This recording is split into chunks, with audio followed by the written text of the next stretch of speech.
sätter vi igång. Välkomna till dagens presskonferens. Så det är ju otroligt roligt med Svante Pääbo som årets pristagare. Roligt för mig var det att få ringa och prata svenska när jag meddelade att du hade fått priset. Men nu är det presskonferens och Nobelvecka, så varsågoda. Det är bara att säga till om ni har något att fråga. En fråga. 5 minuter frågor. Efteråt, ja. Det tror jag på.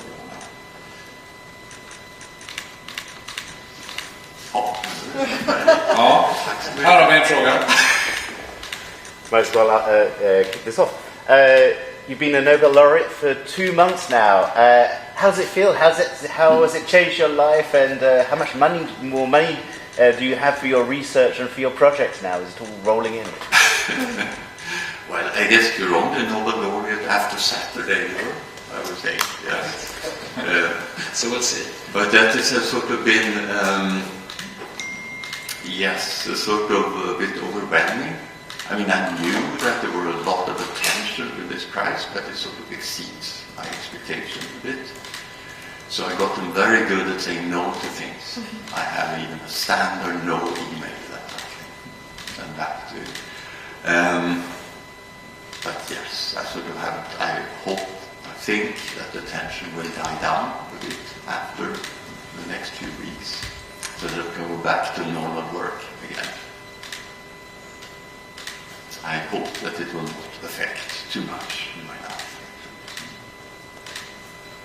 Is it somewhat intimidating a little bit to sort of have to carry around this title of Nobel laureate in a way? I mean, yes, it's a little bit intimidating or disturbing to realize I'll probably never give scientific talk without that introduction says that I've got the Nobel Prize, right? It's sort of becomes some part of your identity or something, probably.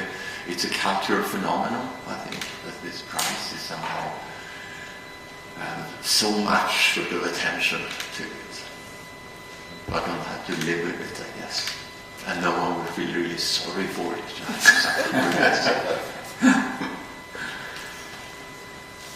We're sorry. We apologize. Yes, you should. Please.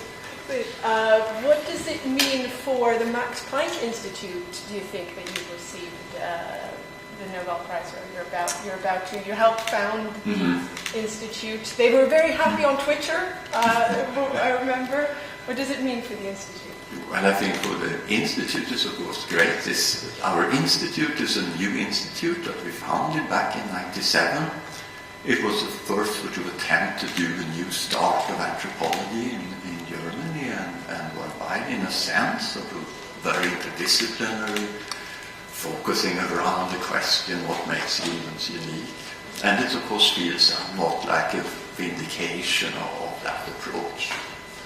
For the Max Planck Society in general, that then runs over 90 institutes around Germany, it's of course also a great thing, but they're doing very well. This year there are 5 people from the Max Planck Society who receive Nobel Prizes for these 3 years, 2021 and 22. And for the field in general, I think for anthropology and for human evolution, it feels somewhat as an indication that it is sort of important. Even paleontologists and anthropologists sort of approached me and said that they are very happy about this. What do you hope to find out in your future research? I think that my own interests are a bit going in the direction of saying when we now have the genomes and quite high quality genome sequences of our closest relatives, we can begin to identify genetic changes that are unique to modern humans. Changes that Neanderthals and Denisovans don't have, that they look like the great apes. And yet these changes have spread and become present in almost all people on the planet today. And that's sort of an interesting list of genetic changes, because among them may hide some that have functional consequences that really define us as a group relative to all other groups of hominids that have been around. So we are trying to focus on some of these. We have a bias, of course, thinking that things that may have to do with cognitive function, sociality, how our brain works or develops may be particularly interesting. So we collaborate with neurobiologists on some of these things. But you're just starting to scratch the surface of that. But if there's a dream for the next 5 years, it's always to understand some aspects of that. What makes humans, modern humans, so special?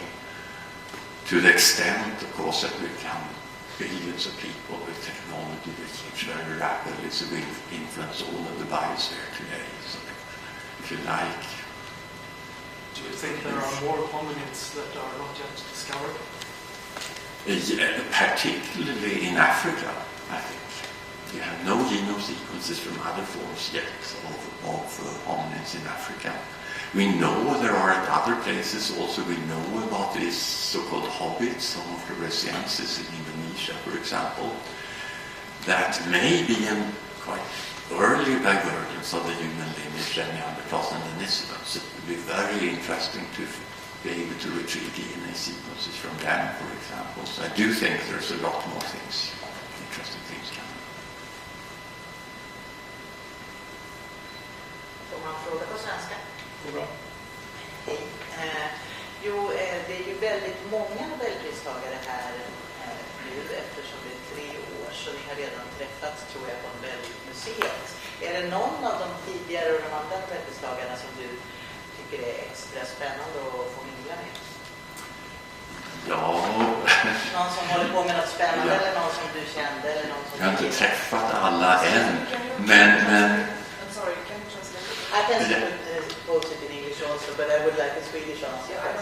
Yes, I just wondered, since there are 3 years of Nobel laureates here, if there are any specials of them that Svante is more interested to mingle with. Well, then I would do English first and then Yes. Swedish. Okay.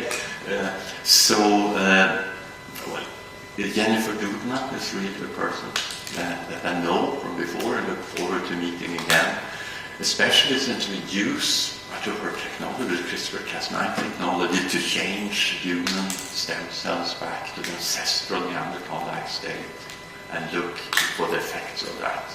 So I much look forward to talking to her about improvements of CRISPR-Cas9 technology that could make it more efficient, maybe change many positions in the genome simultaneously, things that we try to develop, and I'm sure she can give us great input.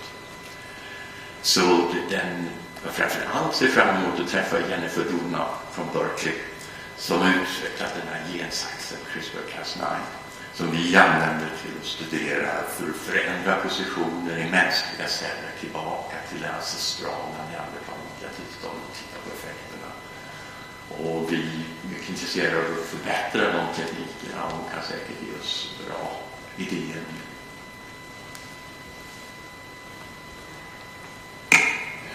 Hur har tiden varit efter tillkännagivandet för dig?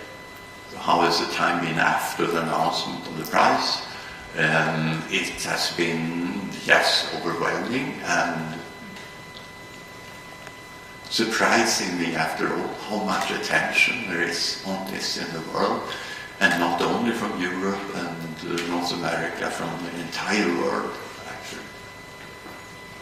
Vill du ha ett svar på svenska? Så det har varit överväldigande. Jag visste ju att det var mycket uppmärksamhet med det här priset, men att det var så mycket hade jag inte riktigt insett, och från hela världen. Inte bara från Europa och Nordamerika, utan från hela världen verkligen. Another one. You mentioned the Institute having several Nobel laureates in recent years, and if you look at some of the new institutions that are coming, that have been awarded prizes, we see sort of partnership between sort of public research institutions and private sector researchers as well. Sort of not just standard traditional universities in the same, but sort of a shift in terms of how research is done. Do you think that we are going to see more and more prizes from different sort of institutions, more modern institutions that are sort of finding ways to sort of finance research in different ways? That's really not a question I can answer. I'm sort of I'm very lucky to work in a publicly funded institution where you get long-term funding that has really made what we do possible. Where we don't have to, in the Max Planck Society, you get funding for your entire career, essentially, good base funding. So you can start a crazy long-term project like a sequencing in Arduino that you couldn't easily do if you live from research grant to research grant. In other fields, it might be very much so that the partnership between public and private funding might be really important. Neandertalare som har sex med moderna människor var något som förekom en del i Gene Mauers roman Grottbjörns folk. När den här kom ut 1980 så var det en del forskare som skrattade åt den igen. 30 år senare så kunde vi visa att Gene Mauer faktiskt hade rätt. Har du läst Grottbjörns folk och vad tyckte du om romanen? Ja, jag har läst Grottbjörns folk. Det var säkert mer än 10 år sedan. Jag tyckte om det. Häftig bok, du borde läsa den igen.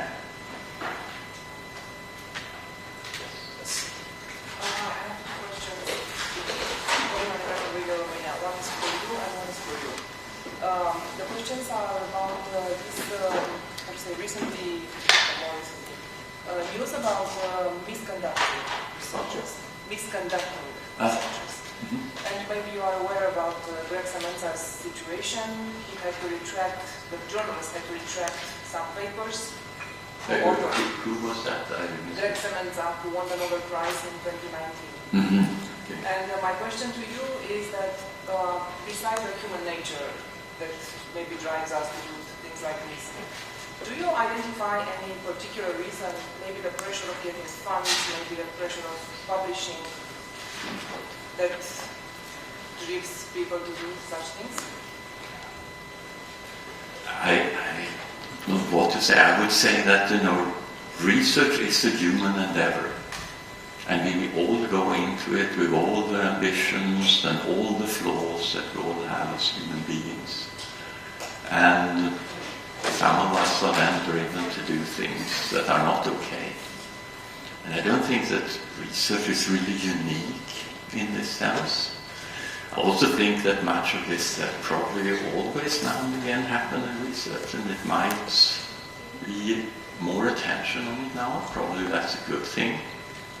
But yes, I think it's have all the flaws and problems that any human activity has. And from the same point of view, is the Nobel Committee considering to, maybe check better, double check before awarding the Nobel Prize? You can't believe how much we're checking. We are investigating and we're doing that enormously thoroughly. I would say your example with Greg Semenza, there is no doubt raised concerning the discoveries that he published that we decided to award. So these are later events that have come into doubt. And of course, we, as everyone, I think, in the scientific community, regrets to see these type of events and challenges. But when it comes to the prize-winning work, we feel fairly comfortable with the work we're doing. We're sometimes accused of being very late, waiting very long before we're awarding discoveries. But exactly what you're saying is a very compelling reason for continuing to be thoughtful and being cautious. We have a few interviews that have been asked for.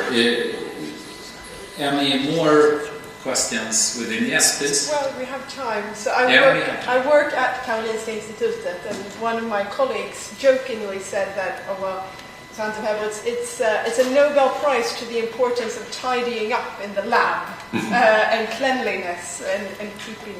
I think he was referring to the DNA sequences, isolating it and keeping it clean.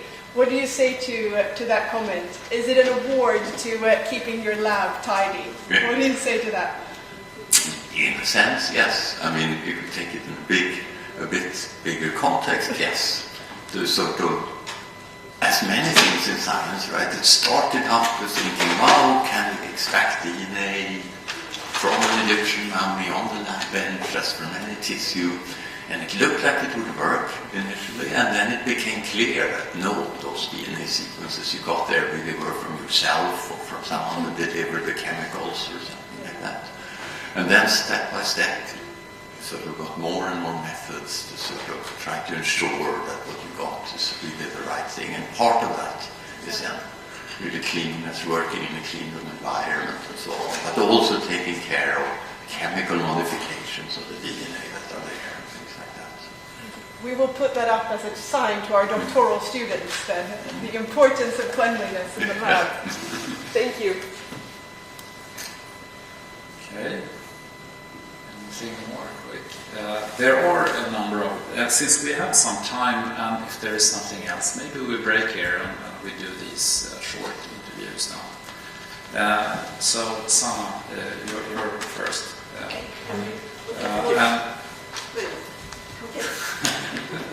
And the sneak away to some other place. Jag tror vi tar det här upp. Okej. Eller ja, nej,